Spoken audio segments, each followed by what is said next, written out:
Bonjour Rodolphe. Bonjour Christine. Et oui, on ne peut pas y échapper avec l'hiver, c'est un cortège de troubles qui nous envahit souvent. Alors comment on fait pour passer au travers? Vous allez nous montrer que l'alimentation y est pour quelque chose aussi. Alors effectivement, l'alimentation y est pour quelque chose, on en a parlé plusieurs fois au cours des semaines précédentes. Tout ce qui touche au fond de la gorge, aux oreilles et à l'immunité en général, en médecine chinoise, ça touche au système du rein. C'est la faiblesse du rein qui donne la fragilité aux infections ORL. Et donc si on veut ménager son rein, qu'est-ce qu'il faut faire? Qu'est-ce qu'il faut faire? Eh bien, il faut déjà limiter les aliments acides. On en a déjà parlé ensemble. Plus l'alimentation est acide, plus le système du rein travaille, et moins il est en forme pour nous protéger contre les maladies de l'hiver. Alors, aliments acides, c'est par exemple?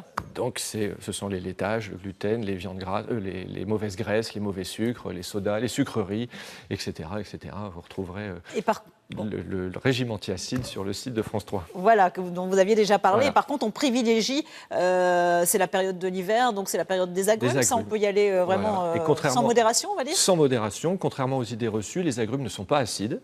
Ils sont acides au goût, mais ils ne sont pas de nature acide. Et effectivement, n'ont pas d'effet acide sur notre organisme? Sur notre organisme. Et en plus de ça, ils contiennent des vitamines, des oligo-éléments, des sels minéraux qui nous protègent contre les maladies de l'hiver. Donc jus d'orange, jus de citron le matin. Jus de citron, pamplemousse, tout ce qu'on veut. Voilà, on s'en donne à cœur joie, en plus c'est bon. Exactement. Alors, il y a des remèdes aussi homéopathiques sur lesquels on peut s'attarder et qui peuvent nous prémunir? Exactement. L'homéopathie, il n'y a pas d'effet secondaire, donc rien n'empêche les mamans d'essayer quelques remèdes pendant... Oui, ça ne va pas avoir de conséquences. Pas de conséquences. Bien entendu, si les symptômes persistent au bout de 12-24 heures, il faut appeler son médecin rapidement. Mais vous pouvez, dans un premier temps, essayer quelques remèdes homéopathiques. Le premier, c'est celui qu'on appelle le trésor des mamans, pour les homéopathes, le trésor des mamans, parce que justement, il permet d'éviter certaines consultations chez le médecin. D'agir tout de suite, en fait. Voilà, c'est Mercurius solubilis. Donc Mercurius solubilis, quand votre enfant commence à avoir le nez qui coule, un peu mal à la gorge, un début d'otite, un début d'angine, vous pouvez essayer Mercurius solubilis. Ensuite, il y a un autre couple de remèdes homéopathiques qui fonctionne très bien cette fois contre les gastro-entérites, c'est Arsenicum album. Arsenicum album. Arsenicum album, c'est de l'arsenic dilué, et China rubra, c'est de la quinine. Et alors ça permet effectivement alors ça, c'est contre la gastro-entérite, ça, en 7CH, ça fonctionne très très bien. Et puis également pour tout ce qui est angine, enrouement. Alors ça, c'est pour Virginie qui n'avait plus de voix la semaine dernière. Le remède de l'enrouement. Marie également, notre rédactrice en chef, Marianne. Voilà. Donc le remède de l'enrouement et de la laryngite, c'est Arum trifilum. Arum trifilum. Et en général, on donne combien de petites granules?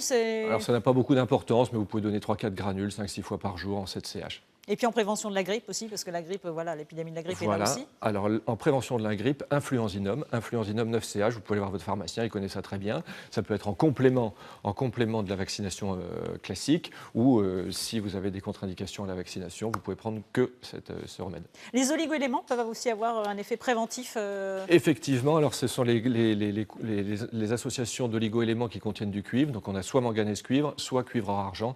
Là aussi, vous pouvez aller voir votre pharmacien, il a l'habitude de prescrire ce genre de choses en hiver. Et ça va prendre pendant toute la durée de l'hiver? C'est un traitement sur le long cours? Alors, ces remèdes, que ce soit l'homéopathie, que ce soit les oligo-éléments, on peut les prendre en prévention ou on peut les prendre en curatif. Et puis, on peut aussi se pencher sur tout ce qui est compléments alimentaires, qui contiennent pas mal de vitamines aussi. Alors, il y a des ensembles, effectivement, là aussi, en pharmacie, il y a plein d'ensembles qui contiennent des vitamines. En général, on retrouve toujours les vitamines A, C, E, qui stimulent le système immunitaire, qui sont les vitamines antioxydantes et qui contiennent également du cuivre, etc. Donc ça aussi, ça peut être pris en prévention. Oui, et puis sans forcément tomber sur les compléments alimentaires, prendre les aliments. Exactement, frais, on revient aux agrumes, aux fruits, aux légumes, aux poissons, c'est toujours la même chose. Bon, merci beaucoup. Et mettre sa cagoule. Et mettre sa cagoule, voilà. Bien se couvrir. Voilà. Merci beaucoup, Rodolphe, pour tous ces bons conseils que vous pouvez bien sûr retrouver sur notre site. Emmanuel, on rappelle l'adresse peut-être? nord-pas-de-calais matin.france3.fr. Voilà, il est 10h.